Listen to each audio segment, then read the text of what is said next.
Speaker agent है NC का, martial उसके हैं। ये धक्के मार के जो बाहर निकालने का काम कर रहे हैं, इनको समझ नहीं आती। हम 70 साल से ये वो पार्टी है जिसने श्यामा प्रसाद मुखर्जी ने जिसमें बलिदान, एक भी अंदर नहीं है। आतंकवादी अंदर है, उग्रवादी अंदर है, उनको कौन छोड़ेगा? उनको कोई नहीं छोड़ सकता।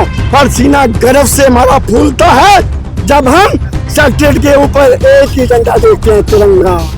की मशीन लगाए थे, सोना निकलेगा। तो ये जो चीजें है ना, जो टिप्पणियां है 12 सिलेंडर, जिस दिन जिस महिला को ये मिलेगा उस दिन आप अगर दोबारा मुझसे रूबरू हुए तो मैं जरूर इसका जवाब दूंगी। वो सब जानते हैं जिस तरह 8,500 रुपए हर महिला के अकाउंट में आएंगे, उसी तरह ये 12 सिलेंडर भी कह रहे हैं। ये सिर्फ आपको मैं इतनी बड़ी बात कह रही हूँ, करनी और धरनी में फर्क है।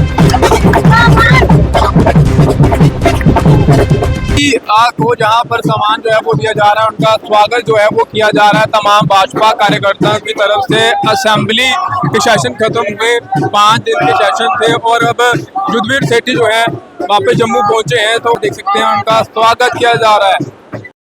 स्वागत जो है वो युद्धवीर सेठी का किया जा रहा है फूलों के साथ। इसमें महिलाएं जो है वो फूलों के साथ स्वागत जो है वो युद्धवीर सेठी का कर रही हैं और खुश हैं, बिल्कुल महिलाएं खुश हैं कि युद्धवीर सेठी जो है जम्मू की आवाज जो है बनकर सामने आए हैं, जम्मू के मुद्दे जो है वो उठा रहे हैं। तो उसके लिए स्वागत जो है उनका यहाँ पर किया जा रहा है। तमाम महिलाएं जो है वो खुश हैं।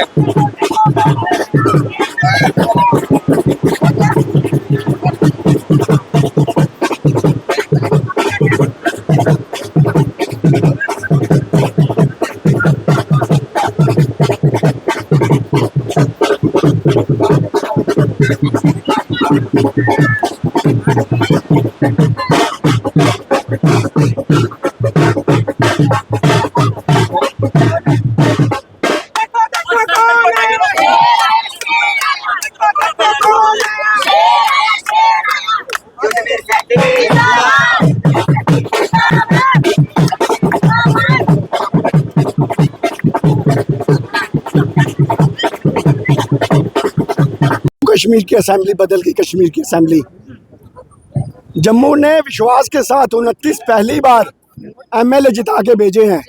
मेरे को लगता है कि कोई भी डोगरा यहाँ का, चाहे वो हिंदू है, मुस्लिम है, सिख है, ईसाई है, बौद्ध है, कभी निराश नहीं होगा।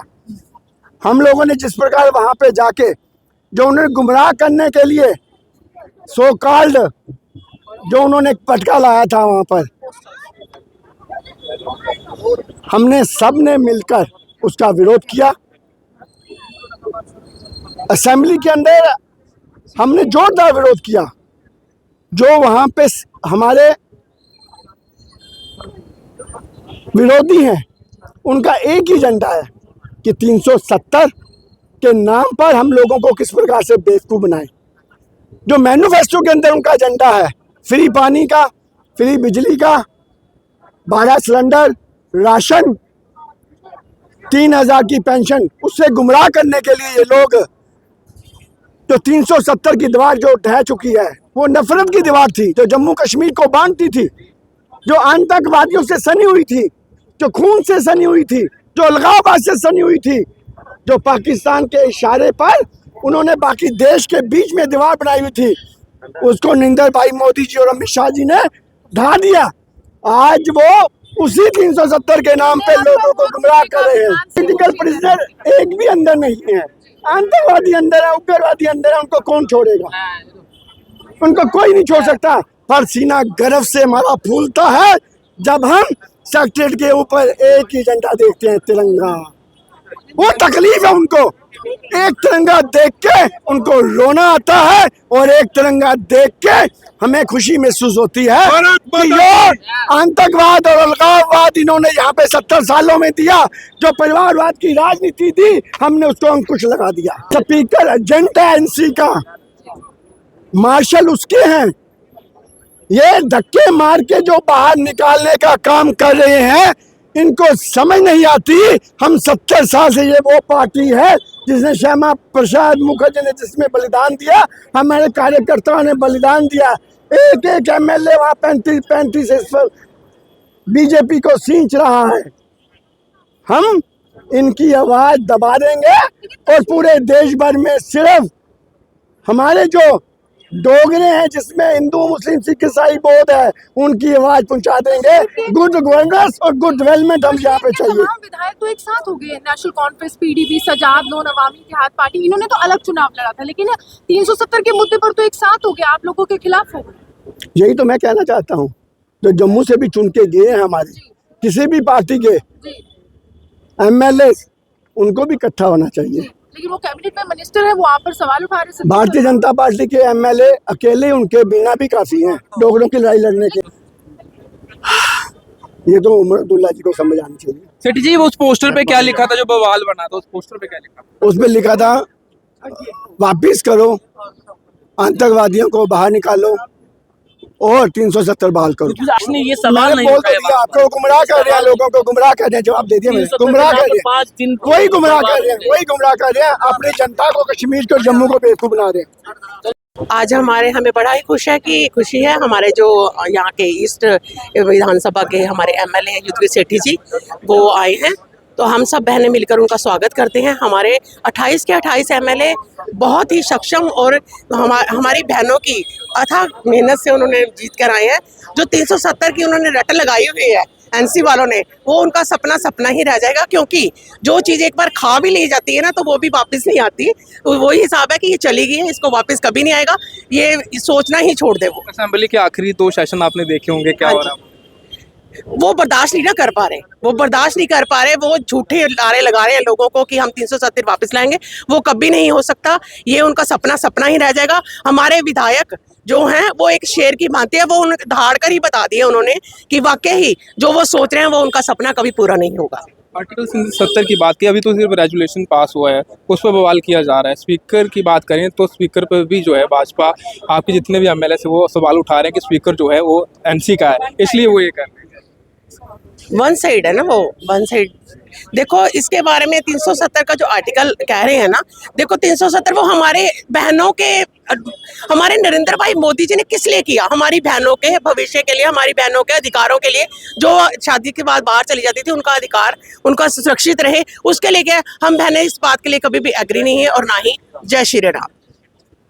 12 सिलेंडर जो है साल की दिए जाएंगे, बिजली दी जाएगी, राशन डबल कर दिया जाएगा, इस पर आप क्या कहेंगे कि एनसी का ये एजेंडा? जिस तरह राहुल गांधी जी के बयानों में आपने कई बार सुना है, जो कि कहते हैं ना करनी और धरनी में फर्क होता है, अंतर होता है, उसी तरह जैसे कि वो कई बार ये भी इन्वेंशंस करने की सोची थी उन्होंने कि बड़ी बड़ी रैलीज में संबोधित करते हुए बोला था, और आपको भी इस चीज़ से अवगत हो गया कि जी हम यहाँ पर आलू की मशीन लगाएंगे, सोना निकलेगा। तो ये जो चीज़ें है ना, जो टिप्पणियाँ हैं 12 सिलेंडर, जिस महिला को ये मिलेगा उस दिन आप अगर दोबारा मुझसे रूबरू हुए तो मैं जरूर इसका जवाब दूंगी। वो सब जानते हैं, जिस तरह 8,500 रुपए हर महिला के अकाउंट में आएंगे, उसी तरह ये 12 सिलेंडर भी जो कह रहे हैं।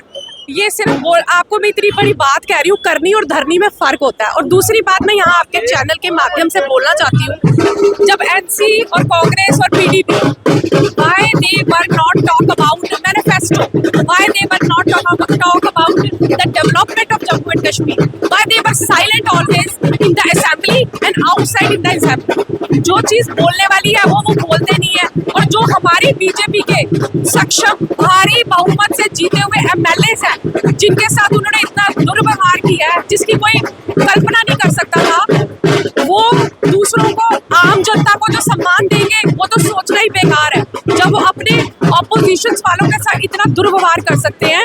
370 की बात करते हैं, 370 एक कोई टेम्परेरी प्रोविजन है, जब तक हमारा संविधान यहाँ लागू नहीं होता परमानेंटली। अभी हमारा संविधान जम्मू कश्मीर में लागू नहीं है, और ये एक सिर्फ टेम्परेरी प्रोविजन है, ये भी इनको पता होना चाहिए। कॉन्स्टिट्यूशन के अकॉर्डिंग सब कुछ चलता है। और दूसरी बात रही 370, वो कब्र में दफन हो चुका है, जैसे मोदी जी बोल चुके हैं। कब्र में से जो चीजें निकाली जाती है वो एक स्केलेटन है, और ये जिसकी कल्पना कर रहे हैं वो भी एक स्केलेटन ही है। बाकी बहुत बहुत धन्यवाद। युद्धवीर सेठी हमारे साथ से बातचीत हुई, उन्होंने कहा कि उस पोस्टर पे क्या लिखा था। हमने सवाल किया कि उस पोस्टर पे क्या लिखा था। उस पोस्टर पे लिखा था कि आतंकवादियों को बाहर निकालो। उस पोस्टर पे लिखा था, उन्होंने ये कहा है। और उसके साथ साथ आपने देखा किस तरीके से 28 भाजपा एमएलए जो है असेंबली में गए और लगातार 5 सेशन की बात की जाए तो किस तरीके से उनको धक्के मारकर बाहर निकाला गया, तो सवाल उठता है। फिलहाल उन्होंने ये कहा है कि फिलहाल विपक्ष की बात की जाए तो विपक्ष जो है जिस तरीके से वहां पर लड़ा, आपने कई सारी वीडियो देखी, उसमें हमने आपको अपने चैनल के माध्यम से एक वीडियो जो है साझा की, किस तरीके से वहां पर जो है कितने सारे वीडियो असेंबली से ऐसे निकल के सामने है जिसमें धक्का मुक्की हो रही थी, एक दूसरे को खींचा जा रहा था। मार्शल जो है भाजपा के तमाम एमएलए को बाहर निकाल रहे थे। तो बड़ा सवाल उठता है कि आखिर असेंबली में चल क्या रहा है। कई मुद्दे हैं असेंबली में बातचीत करने के लिए, लेकिन मुद्दों पर चर्चा नहीं हो रही, लेकिन वहां पर हो रहा है तो सिर्फ एक दूसरे को धक्के मारे जा रहे हैं। मार्शल जो है वो एमएलए को बाहर निकाल रहे हैं। तो ये रेजुलेशन जो है तो आर्टिकल 370 की बात की जाए तो वो रेजुलेशन पास हुआ, स्पीकर ने उसे पास किया और उस पास करने के बाद ये बवाल मचा है। और बवाल मचने के बाद फिलहाल कहूँ तो भाजपा के तमाम जितने भी एमएलए हैं वो लगातार वहाँ आवाज उठा रहे हैं और कह रहे हैं कि जो स्पीकर है वो उनका है और उनके कारण ही ये रेजुलेशन जो है पास किया गया है। हम आर्टिकल 370 को नहीं रिस्टोर होने देंगे जब तक हम यहाँ पर हैं। वो दब गया है और कहीं दूर जाके वो बसा है, अब उसे फिर से वापस जो है हम नहीं लाने देंगे। फिलहाल जो रिपोर्ट थी वो आपके सामने रखी। जितने भी लोग इस वीडियो को देख रहे हैं कमेंट बॉक्स में अपनी राय रखें। देखते रहें परफेक्ट टाइमलाइन। मेरे कैमरा पर्सन अनिल और मुझे साहिल को दीजिए इजाजत। नमस्कार।